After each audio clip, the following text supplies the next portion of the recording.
তখন খসরু পারভেজ জিজ্ঞাসা করে, এই খসরু পারভেজকে হযরত ওমর রাদিয়াল্লাহু তাআলা আনহু জিজ্ঞাসা করেছিল, এমন কোন সমস্যা, এমন কোন বিষয় তোমাদের ভূমিতে যদি আমাদের সৈন্য সামন্ত যায়, কিভাবে গেলে তারা বিজয়ী জাতি হয়ে ফিরে আসবে?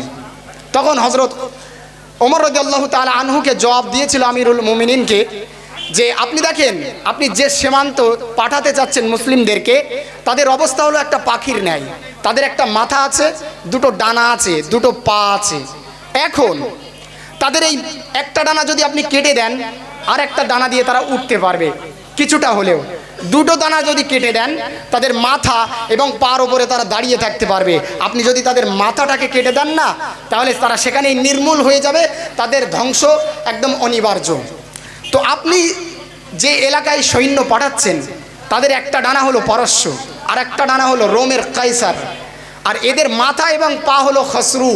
আপনি যদি আপনার সৈন্য সামন্ত দিয়ে এই খসরুর ওপরে আক্রমণ করেন, আশা করা যায় আপনি এই স্ট্র্যাটেজি আপনার কাজে আসবে, আপনি এখান থেকে বিজয় লাভ করবেন।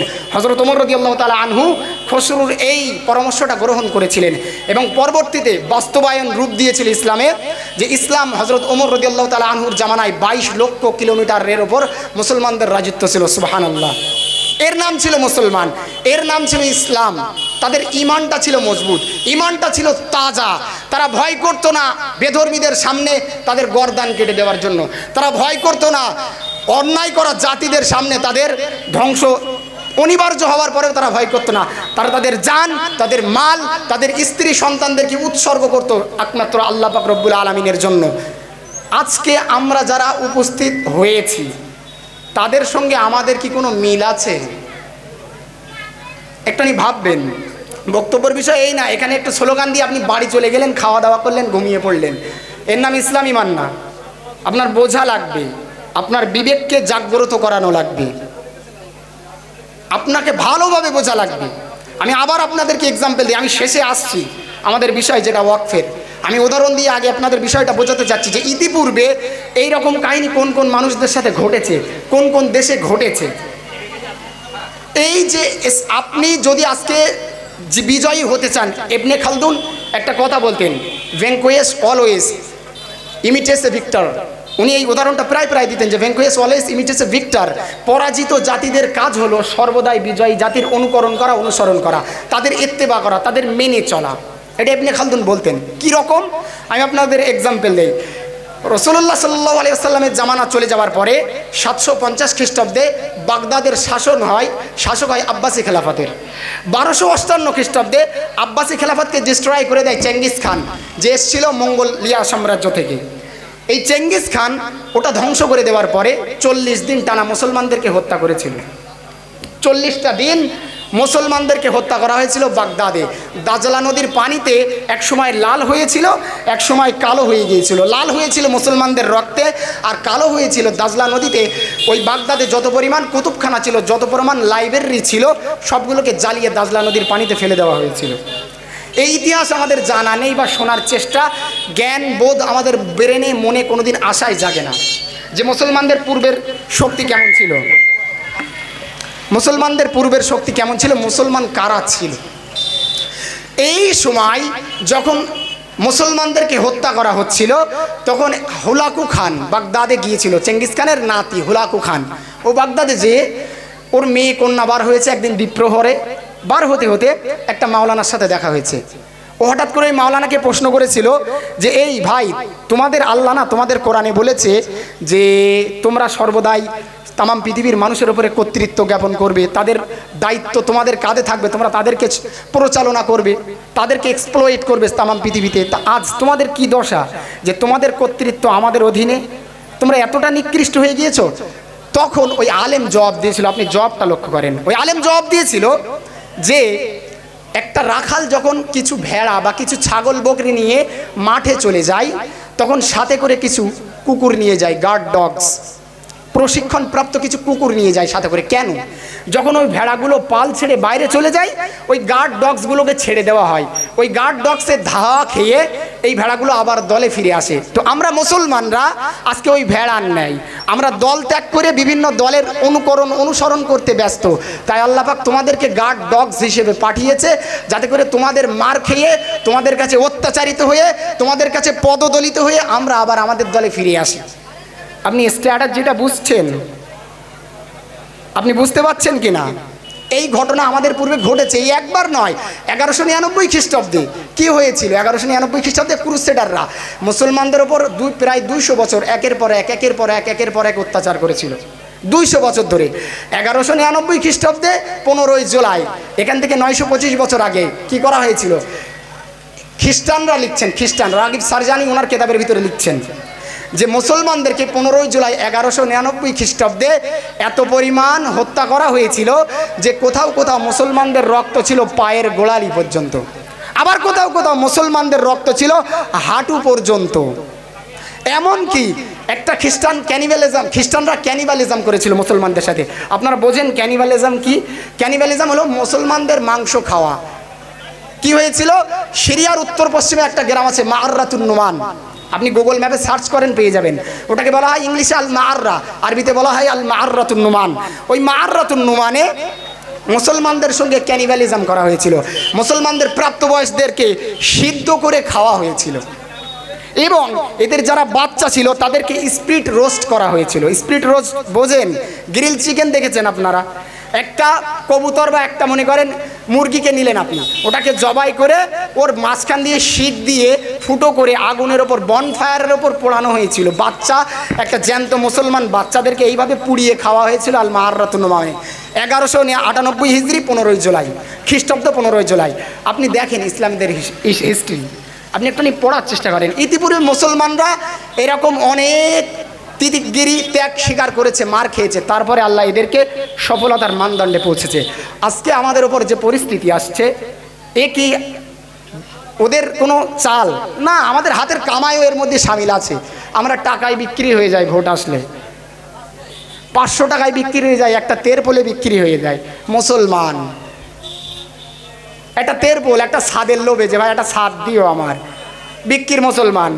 ইমান আছে, আর তাদের ইমান আর আমাদের ইমানের মধ্যে ডিফারেন্সটা দেখেন। কোথায় তারা আর কোথায় আমরা? আবার দাবি করব কি আমরা রাসূলুল্লাহর উম্মত? হাত তোলেন। দাবি করব কি লাব্বাইক ইয়া রাসূলুল্লাহ, কিয়ামতের দিন নবীজি শাফাত করবে। উম্মত থাকলে তো শাফাত করবে। আপনি আমি উম্মত আসি বলে মনে হয়? আগে এই চিন্তাটা করেন, নিজের মধ্যে এই চিন্তাটা বিল্ড করার চেষ্টা করেন। আপনি উম্মত কতটুকু আছেন রাসূলুল্লাহর? এই রকম ঘটনা 1914 সাল। তখন কি হচ্ছে? তখন সবে মাত্র জেরুজালেমে ইহুদিরা আবাদ হচ্ছে, আসছে। এমতো অবস্থায় 1914 সাল ওরা তেল আবিব বলে যে রাষ্ট্রটা আছে ইসরায়েলের মধ্যে, যে অঞ্চলটা আছে, ওই তেল আবিবে ওদেরকে থাকার জায়গা দেওয়া হলো। তেল আবিবে আসার পরে ওরা মাছ, সারাদিন সমুদ্রে মাছ ধরে আর বিকালবেলা বিক্রি করে ওই নিয়ে বসবাস করে। 1917 সাল পুরো ইসরায়েল রাষ্ট্র প্রতিষ্ঠিত করেছে। আর আমি আপনাদের আরেকটা নিউজ দেই গত সপ্তাহ, যে গত সপ্তাহে গুগল যে ম্যাপ আছে, ম্যাপে চেক করেন না এক্ষুনি, ওখান থেকে ফিলিস্তিনের নাম মুছে দেওয়া হয়েছে। নেই, এখন স্টেট অফ ইসরায়েল আছে। আপনি এক্ষুনি চেক করেন না, ফিলিস্তিনের নাম মুছে দেওয়া হয়েছে। আপনি আমি এখনো ঘুমাচ্ছি। আমরাই না বলেছিলাম যে আমরা এক উম্মাত, রাসূলুল্লাহর এক উম্মাত আমরা দাবি করেছিলাম না? আজকে ওরা মার খাচ্ছে, আমরা এখানে বসে চায়ের দোকানে বসে আড্ডা মারছি, পান খাচ্ছি, দাড়ি চেষে মেয়ে ছেলে হয়ে ঘুরে বেড়াচ্ছি। এর নাম মুসলমান? আপনি আমি বাড়িতে বসে কি করছি? আড্ডা দিচ্ছি, যে সময় নেই, ব্যস্ত খুব। ওরা মার খাচ্ছে, খাক না, আমার বাপের কি? আমার বউ ছেলে পেলে নিয়ে আমি ব্যস্ত, আমার সন্তান কি করে খাবে, এই আমাদের ধান্দা। আপনি মুসলমান দাবি করেন কি করে এতটুকু হয়ে যাওয়ার পরেও? 1917 সাল ফিলিস্তিন মুসলমানদের হাত থেকে আবার চলে গেল। ওখানে আসলেন ব্রিটিশ একজন জেনারেল এডমন্ড অ্যালেনবি। ওখানে 3 দিন থাকলেন। থাকার পরে ও চলে গেলেন দামাস্কাস, একটা স্পেশাল জায়গায়। দামাস্কাস সুলতান সালাউদ্দিন আল আইয়ুবির কবরে গেলেন। গিয়ে সুলতান সালাউদ্দিন আল আইয়ুবি রহমতুল্লাহর কবরে যেয়ে ও লাথি মারলেন, মেরে বললেন, আওয়েক ও সালাউদ্দিন, উই হ্যাভ রিটার্ন। এ সালাউদ্দিন, ওঠো ওঠো, আজ আমরা ফিরেছি। কারা ফিরেছি? ওই ক্রুসেডাররা যাদের থেকে তুমি বাইতুল মুকাদ্দাস কেড়ে নিয়েছিলে। আজ আমরা আবার ফিরেছি। তোমাদের যদি ক্ষমতা থাকে আমাদের কাছ থেকে কেড়ে নাও। আজ 107 বছর পার হয়েছে, আমরা পেরেছি, আমরা পেরেছি। আমি এগুলো এক্সাম্পল দিচ্ছি, আমি হিস্ট্রিতে পড়ে যাচ্ছি আমাদের বিষয়, যেটা সিলেক্টেড বিষয়। আমরা পেরেছি, তাহলে ইমান আমাদের আছে। আপনি একটু ভাববেন, যখন ইহুদিরা ওখানে থাকতে চেয়েছিল, ওদের সঙ্গে আমাদের আকীদাগত পার্থক্য, ওদেরকে আল্লাহর দুনিয়াতে অনেক জায়গায় যাওয়ার কথা বলা হয়েছিল।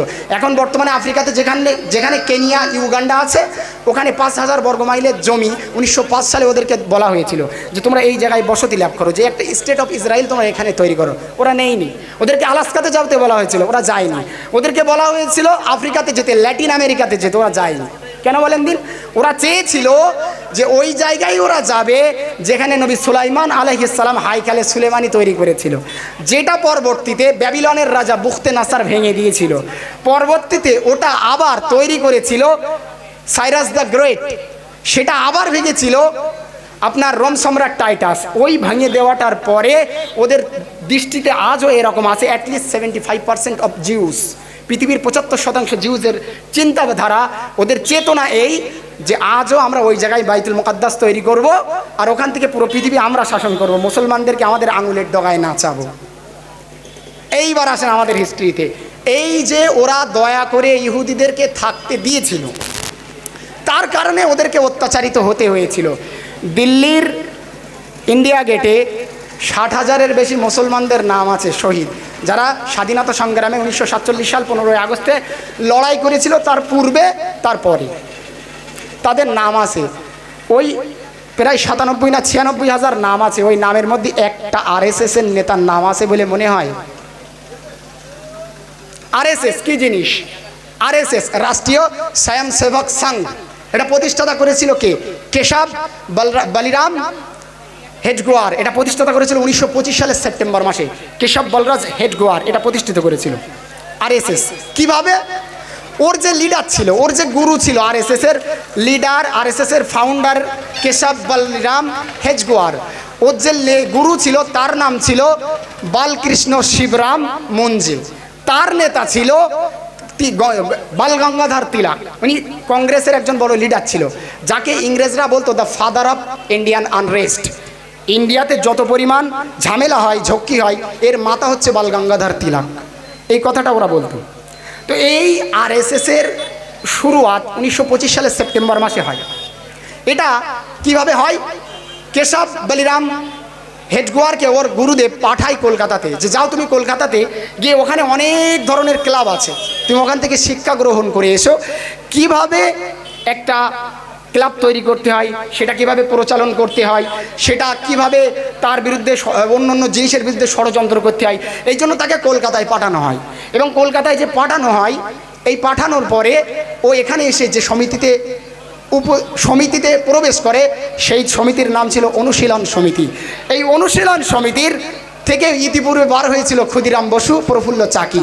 তার পাশাপাশি কলকাতাতে আরেকটা বড় সমিতি ছিল, তার নাম যুগান্তর সমিতি, যেখান থেকে বার হয়েছিল আপনার প্রীতিলতা ওয়াদ্দেদার এবং সূর্য সেনের মতো ব্যক্তিত্ব।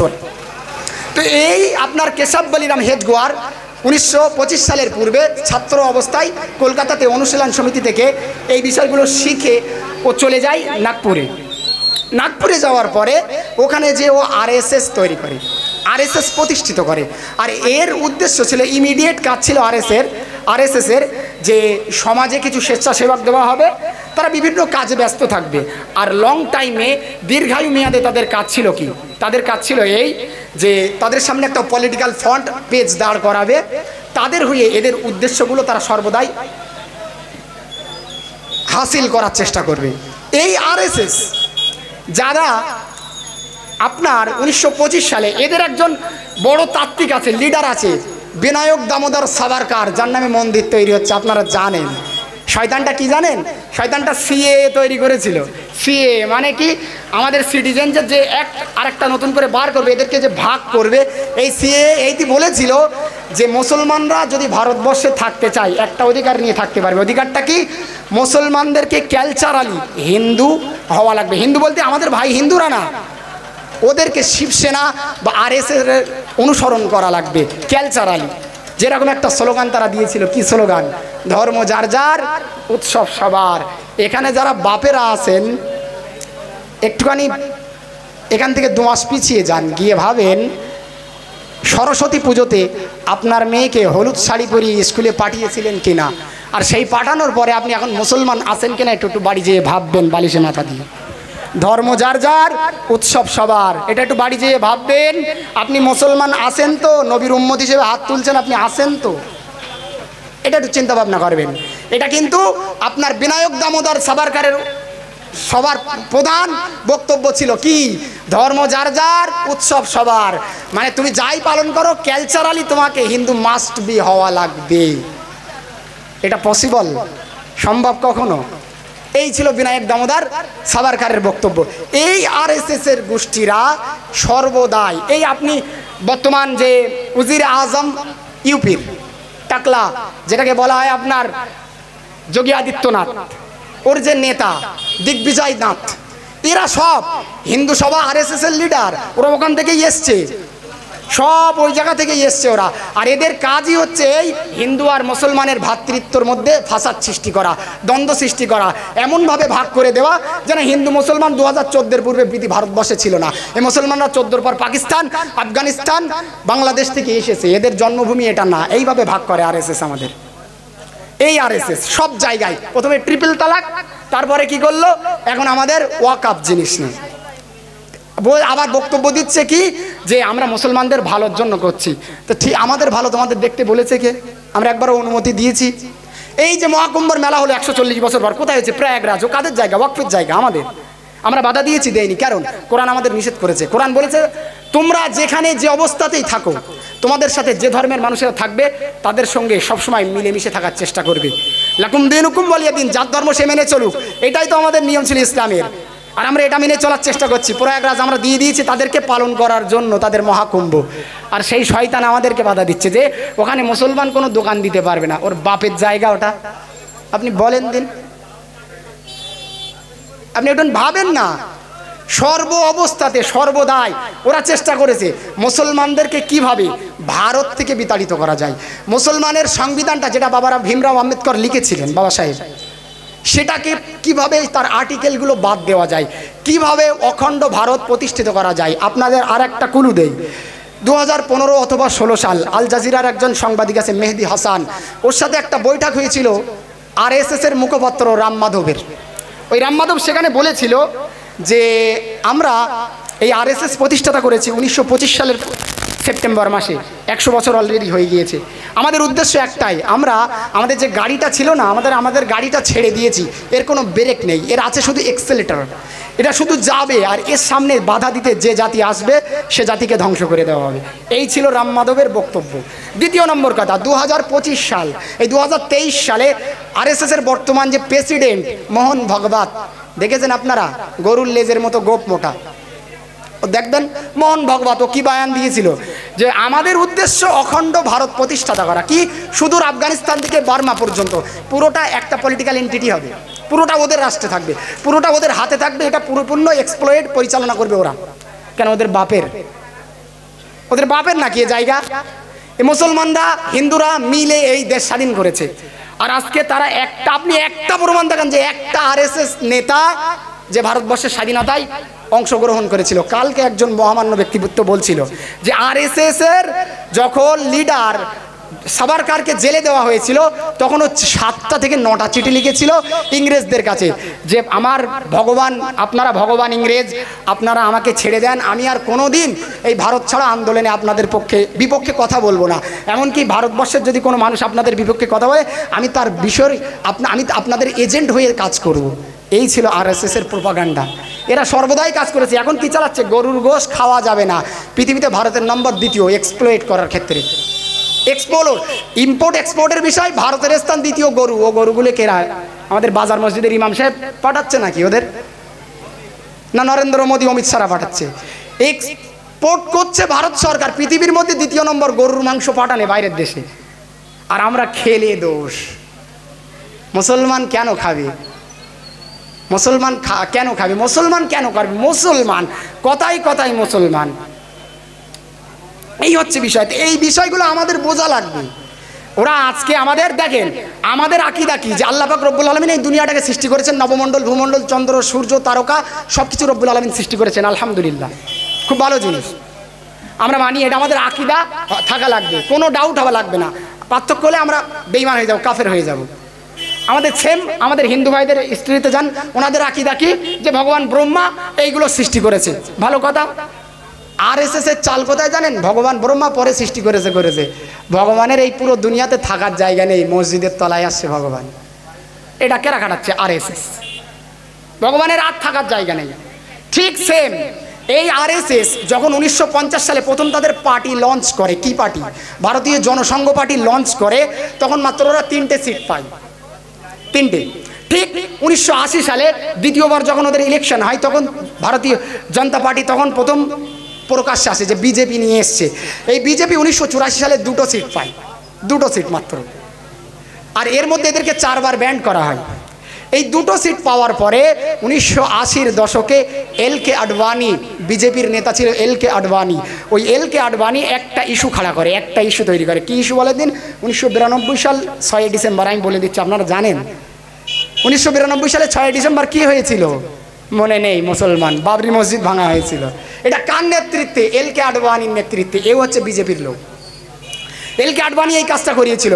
আর এই ইস্যুটা করার কারণেই 1996 সালে যখন লোকসভা ইলেকশন হয়, বিজেপি যেখানে 1984-তে 2টো সিট পেয়েছিল, 1996 সালে বিজেপি সেখানে 161টে সিট পায় এবং তারা প্রাইম মিনিস্টার হিসেবে অটল বিহারী বাজপেয়ীকে দাঁড় করায়। এগুলো হচ্ছে আরএসএস এর হিস্ট্রি, শিবসেনাদের হিস্ট্রি। ওদের কাজই এই, ওদের লং টার্মে যে উদ্দেশ্য ছিল মুসলমান নিধন করবে এবং হিন্দুদের মধ্যে যারা নিম্ন শ্রেণীর ব্যক্তিত্ব আছে, দলিত, অধিবাসী, এদেরকেও নিধন করবে। তবে সময়ের ব্যবধানে আগে মুসলমানদেরকে তওবাত করতে হবে, তারপরে বাকিদেরকে। এখন আমরা ভারতবর্ষে 20% মুসলিম আছি, 2% শিখ যদি তাদের কৃষক আন্দোলন বিল উৎখাত করতে পারে, আমরা মুসলমান হিসেবে যদি ঈমান থেকে থাকে, আমরা আমাদের জান মালকে উৎসর্গ করবো আল্লাহর দিনের জন্য। আল্লাহর দিন এই বাস্তবায়ন করার জন্য 26 তারিখে আমাদেরকে ব্রিগেডে যাওয়া লাগবেই। আজকে বাস গিয়েছিল না সিপিএমের? অনেকে গিয়েছে, ভালো কথা, যাক, কোনো বাধা নেই, আপনার ইচ্ছা, চয়েস ইজ ইয়োর্স। বাট ওই দিন যেটা যাওয়া লাগবে ওটা আমার জন্য না, আপনার জন্য না, আমার বাপের জন্য না, আপনার বাপের জন্য না, আল্লাহর দিন বাস্তবায়ন করার জন্য। যদি আপনার ভিতর ঈমান থাকে, আপনি যদি মুসলমান হন, মাস্ট বি আপনাকে উপস্থিত হওয়া লাগবে ওই ময়দানে। উদ্দেশ্য কি? আমাদের কাছ থেকে যেটা কেড়ে নেওয়া হচ্ছে সেই হকটাকে তাগুত সরকারের কাছ থেকে ছিনিয়ে নেওয়া। আমি কোরআনের আয়াত পড়েছিলাম সূরা নিসার, আল্লাহ পাক রব্বুল আলামিন বলেছেন, ওমা লাকুম লা তুকাতিলুনা ফি সাবিলিল্লাহ। তোমাদের হয়েছেটা কি? তোমাদের ব্রেন কি খারাপ হয়ে গিয়েছে, না চিন্তা ভাবনা অন্যদিকে, না দুনিয়ার লোভ লালসায় মত্ত হয়ে আছো? তোমাদের থেকে আমার শরিয়াতকে উৎখাত করা হচ্ছে আর তোমরা এখনো ঘুমাচ্ছ, কিছু করছো না। ঘুমাও, আমি আল্লাহ উপস্থিত আছি তোমাদের জন্য। ওয়ালা ইউসিকু ওয়াসাকাওয়া, তোমাদের এমন করে বাঁধবো না, ইতিপূর্বে কোনো জাতিকে আমি বাঁধিনি। এমন করে আযাব দেব তোমাদেরকে, ইতিপূর্বে আযাব দেওয়া হয়নি, কারণ তোমরা ঘুমিয়েছিলে। আমার দিন উৎখাত করা হচ্ছিল আর তোমরা ঘুমাচ্ছিলে। তোমাদের স্ত্রী সন্তান নিয়ে তোমরা ব্যস্ত ছিলে, তোমাদের ধনসম্পদ নিয়ে তোমরা লোভ লালসায় ব্যস্ত ছিলে, মত্ত ছিলে, দুনিয়ার স্বার্থে তোমরা ইসলামটাকে ত্যাগ করেছিলে। আপনি তখন কি জবাব দেবেন? আল্লাহ বলেন, আল মুস্তাদাফিনা মিনার রিজালি ওয়ান নিসাই ওয়াল বিলদানি আল্লাযিনা ইয়াকুলুনা রাব্বানা আখরিজনা মিন হাযিহিল ক্বরিয়াতিজ যালিমি আহলুহা। যে যখন দেখতে পাচ্ছ যে তোমাদের ভাইদেরকে, তোমাদের দুর্বল বোনদেরকে, তোমাদের বাচ্চাদেরকে মারা হচ্ছে, হত্যা করা হচ্ছে, তখনও তোমরা কি বসে থাকবে? ওয়াজআলনা মিন লাদুনকা ওয়ালিয়্যান ওয়াজআলনা মিন লাদুনকা নাসীরা। আর তোমরা এই দোয়াটাও কোনোদিন করোনি যে আল্লাহ আমাদের জন্য একটা নেতা বানিয়ে দেন, আল্লাহ আমাদের জন্য একটা সাহায্যকারী পাঠান, আল্লাহ। এই দোয়াটাও তোমরা করোনি। তোমরা এতই ব্যস্ত, এতই মগ্ন দুনিয়াতে যে আল্লাহর দিন ধূলিসাৎ করা হচ্ছে আর তোমরা ব্যস্ত হয়ে আছো। দ্বিতীয় নম্বর, আমি একটা হাদিস শোনাই আপনাদেরকে, বাংলা বলছি, শর্ট, টাইম নেই আমার হাতে। হাদিসটা মুসনাদে আহমদ ইবনে হাম্বলে এসছে, হাদিসটা সুনানুল বাইহাকিল কুবরাতে এসছে। হাদিসটাতে রাসূলুল্লাহ বললেন, আমার উম্মতের মধ্যে যখন আমার উম্মতেরা তাদের দিনকে ছেড়ে দিয়ে দুনিয়ার স্বার্থে মত্ত হয়ে যাবে, এমন অত্যাচারী শাসক আমি এই উম্মতের ওপর চাপিয়ে দেব, এরা মুখ তুলে তাকাতে পারবে না। এই কারণেই বিজেপি আজকে পদে আছে, না হলে থাকতো না। সব আমাদের এই দুই হাতের কামাই। কারণ আমাদের কামাই তো ওই যে কি করা যায়, 500 টাকাতে ভোট বিক্রি, 500 টাকা দিয়ে আপনার একটা তেরপুলের খাতির ভোট বিক্রি, এই তো মুসলমান। এ কি আমার ওই হিন্দু ভাইরা করে? কোনোদিন করে না। এ করে মুসলমান জাতি। কারণ এরা আর কি দ্বন্দ্ব লেগে থাকে এদের মধ্যে, হানাফি, তবলিগ, আহলে হাদিস, সালাফি, গায়ের মুকাল্লিদ, এক্সেট্রা এক্সেট্রা, কত কিছু এদের মধ্যে আছে। ঠিক আছে, পার্সোনাল জায়গায় আপনার ইস্যু থাকতেই পারে, মাসলাক বিষয়ে আপনার ভ্রান্ত থাকতেই পারে। এটা কি মাসলাকের ছিল? এটা তো শরিয়াতের ওয়াকাফের বিষয় ছিল। ওয়াকফ কি জিনিস আপনি জানেন? আমি একটা এক্সাম্পল দেই আপনাদের। ওয়াকফের কথাই বলতে ফতোয়া শামীতে ইবনে আবিদিন শামী লিখছেন, ওয়ালা ইয়াখরুজুল মসজিদি আনিল মসজিদিয়াতি আবাদা।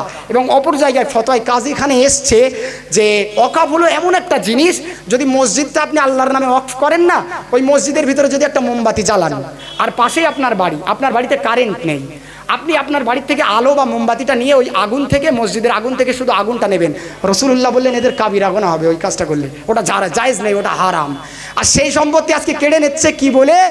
ওদের ভালোর জন্য। তা আমাদের ভালো দেখার তোমার কোনো প্রয়োজন নেই। অশিক্ষিত মাল আবার আমাদের কি ভালো দেখবে? ও কি পড়াশুনো করেছে কোনোদিন? এক করা পড়তে পারে? ডক্টর ইউনূসের সাথে একটা সংবিধান দেখছি থাইল্যান্ডে, ও পাশে ট্রান্সলেটর বসিয়ে রেখেছে, শয়তান দেশের প্রধানমন্ত্রী। আপনি ভাবেন দিন, ট্রান্সলেটর নিয়ে দেশের প্রধানমন্ত্রীর পদ দখল করে আছে। আমরাও কত মানে অভাগা যে আমাদের দেশের এমন একটা প্রধানমন্ত্রী। তো আপনি চেষ্টা করেন, আপনি নিজের মধ্যে বিল্ড করেন, ইসলামিক শিক্ষাটা আগে নিজের মধ্যে ঢোকানোর চেষ্টা করেন, আপনি নিজেকে প্রতিষ্ঠিত করার চেষ্টা করেন, আপনি দুনিয়ার শিক্ষা অর্জন করেন, পাশাপাশি ইসলামিক শিক্ষা অর্জন করা এটা ম্যান্ডেটারি। ইসলামিক জন্মগ্রহণ করার জন্য ম্যান্ডেটারি, আপনাকে করা লাগবে, মাস্ট বি। যদি না করেন, কিয়ামতের দিন রব্বুল আলামিন যখন প্রশ্ন করবে আপনাকে এর উত্তর দেওয়া লাগবে। আর একটা ছোট্ট কথা, সেই কথাটা কি? রব্বুল আলামিন এই কথাগুলোই বায়ান দেওয়ার কারণ হচ্ছে আমরা আপনাদের কানে পৌঁছে দিচ্ছি। এইবার কিয়ামতের দিন যখন আল্লাহ আজ্জা ওয়া জাল আমাদেরকে দাঁড় করাবেন যে কি বলেছিলে, অতটুকু এইটুকু বলতে পারবো আল্লাহ কওমের সামনে বলেছিলাম, তারা কিছু করিনি। যদি না করেন হিসাব আপনারা দেবেন। ওয়ালা তাজিরু ওয়াজিরাতুন বিজরা উখরা ওমা কুন্না মুআদ্দিবিনা হাত্তা নাবআসা রাসূলা। আল্লাহ বললেন যার ঘাড়ের বোঝা তার থেকে আমি আদায় করব। ওমা কুন্না মুআদ্দিবিনা হাত্তা নাবআসা রাসূলা। এদের আযাব দিতাম না যদি নবী না পাঠাতাম, অবশ্যই এদেরকে মাস্ট বি আযাব দেব। কারণ এরা আমার দিন বাস্তবায়নের জন্য কোনোদিন যুদ্ধ জিহাদ করার প্রচেষ্টাই করেনি। এদের মনের মধ্যে কোনোদিন এই ইচ্ছা জাগেনি যে আল্লাহর দিন প্রতিষ্ঠার জন্য আমার জানমাল, আমার সন্তান সন্তানাদিকে উৎসর্গ করব। এই কারণেই তো আপনাদের কাছে করজোরে অনুরোধ যে আপনারা 26 তারিখে মুসলিম যদি হয়ে থাকেন, ইমান যদি আপনার ইমানের লেশ মাত্র আপনার ভিতরে যদি থেকে থাকে, আপনাদেরকে ব্রিগেড ময়দানে, প্যারেড ময়দানে দেখা যাবে ইনশাআল্লাহ। আর যদি মনে করেন না আমার ব্যস্ততা আছে, তাহলে আপনি নিজে ভাবলেন আপনি কোন জায়গায় দাঁড়িয়ে আছেন।